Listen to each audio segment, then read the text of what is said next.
अरब नेताओं ने गाजा को लेकर एक मास्टर प्लान तैयार किया है। इस प्लान में सभी मुस्लिम नेताओं ने ट्रंप के खिलाफ मोर्चा खोल दिया। ट्रंप के गाजा को टूरिस्ट प्लेस बनाने वाले प्रस्ताव का विरोध भी किया है।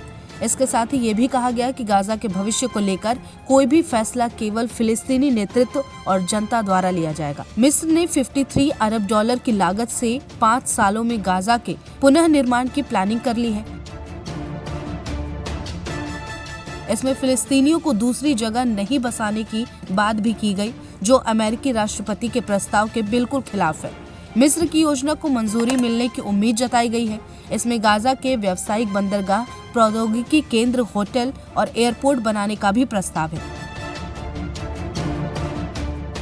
मिस्र ने गाजा के लिए ये योजना तैयार की है। इस योजना में हमास क्षेत्र से नियंत्रण कम कर दिया जाएगा।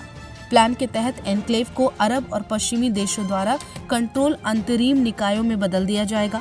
कहा गया है कि हमास का गाजा में प्रभाव खत्म करना जरूरी है। अमेरिका के राष्ट्रपति डोनाल्ड ट्रंप ने 4 फरवरी को गाजा पट्टी पर कब्जा कर फिलिस्तीनियों को दूसरी जगह बसाने और इस क्षेत्र का विकास करने की बात कही थी। ट्रंप की इस योजना से दुनिया हैरान हो गई थी और अरब देशों ने कड़ा विरोध जताया था। अब ठीक 1 महीने बाद ट्रंप के प्रस्ताव से मुकाबले के लिए मिस्र ने नई योजना पेश की।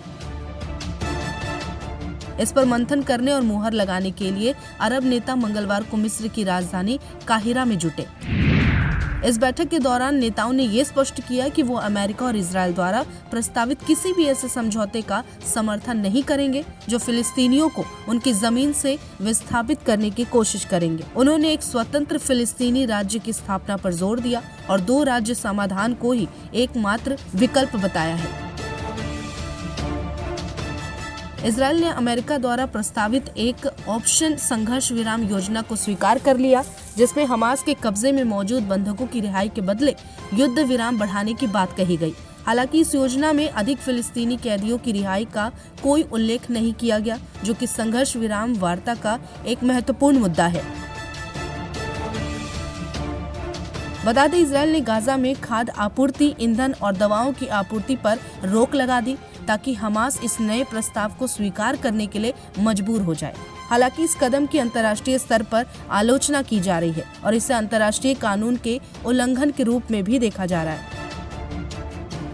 वहीं रॉयटर्स की रिपोर्ट के मुताबिक मिस्र की योजना में गवर्नेंस असिस्टेंट मिशन एक अवधि के लिए हमास की जगह लेगा।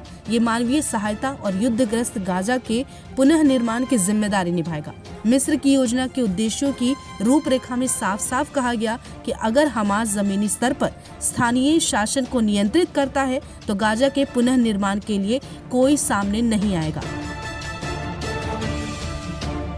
मिस्र, जॉर्डन और खाड़ी देशों के अरब देश बीते 1 महीने से ट्रंप की योजना का मुकाबला करने के लिए राजनयिक पहल तैयार करने में जुटे हैं।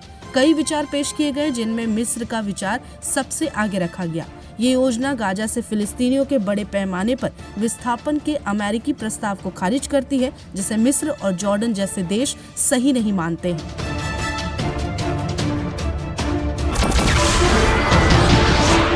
नमस्कार, मैं हूं मानक गुप्ता। अगर आपको हमारा ये वीडियो पसंद आया हो तो इसे लाइक और शेयर जरूर करें और हाँ, हमें सब्सक्राइब और फॉलो करना ना भूलें ताकि आप देश और दुनिया की कोई खबर मिस ना करें। तो जुड़े रहिए हमारे साथ और देखते रहिए न्यूज़ 24।